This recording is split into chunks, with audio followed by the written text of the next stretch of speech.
So I take this time to sort his room out.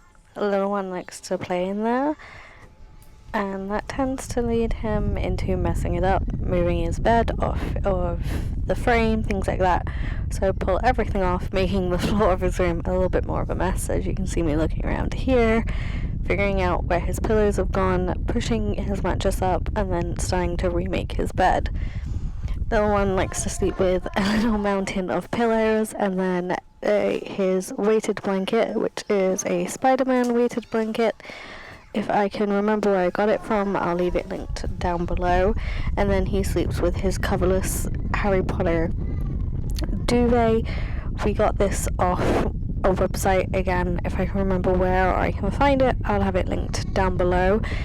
But in the summer months, this is what he actually sleeps with, and then in the winter months, we switch his coverless duvet for an actual thicker duvet. Here's me getting the last of the pillows to pile up. I also have one of the snuggle pillows to rest my head on, and here is another one of his little blankets that lays across the whole bed. This is a double blanket, and we both have this one as well. He likes this one because it is also Harry Potter. And now I'm just putting his toys away for the night. I let him play with them during the day. After school, he has free range of his bedroom, and then while he is in the bathtub, I tidy it all up, make sure everything is back in its place, and get rid of anything that he's brought in, such as plates, etc.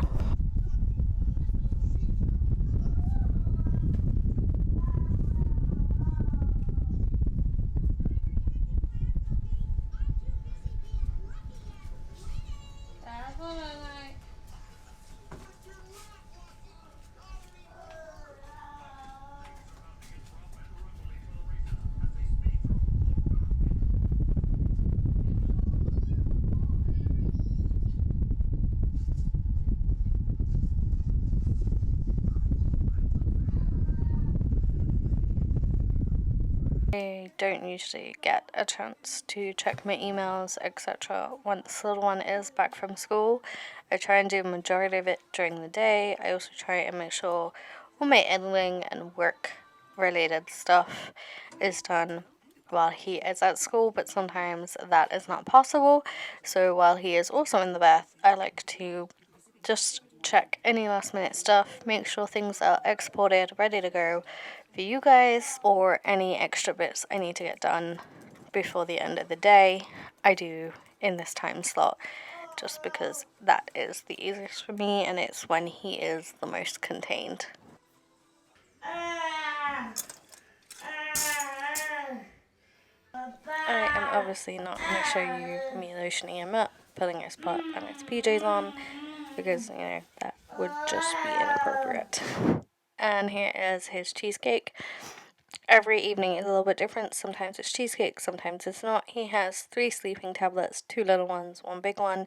Sometimes he only has 1 little one, and then the white tablet is his hay fever tablet, which also helps him sleep.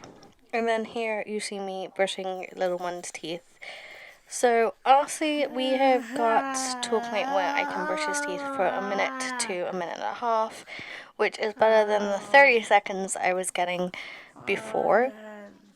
We are working up to 2 minutes, but the dentist says as long as we're getting as much of the toothpaste covering all his teeth as possible right before he goes to bed, all is good. So sometimes he just chews on the toothbrush. Sometimes I will actually give it a good wiggle and brush back and forth. Here I'm doing a mixture of brushing and letting him just nibble on the toothbrush, which is what the dentist recommend for him and his sensory needs. This may be different for your autistic child. Honestly, get recommendations from your dentist, or even ask your fellow parents, friends, etc. It's something we talk about outside of school among us, how we get sensory things sorted. But yeah, here is me getting his routine best we can, and we do it in whichever room he wants to do it. Sometimes it's his room, sometimes it's my room, sometimes it's in the bathroom while he is in the bath. However, I can get him to brush his teeth.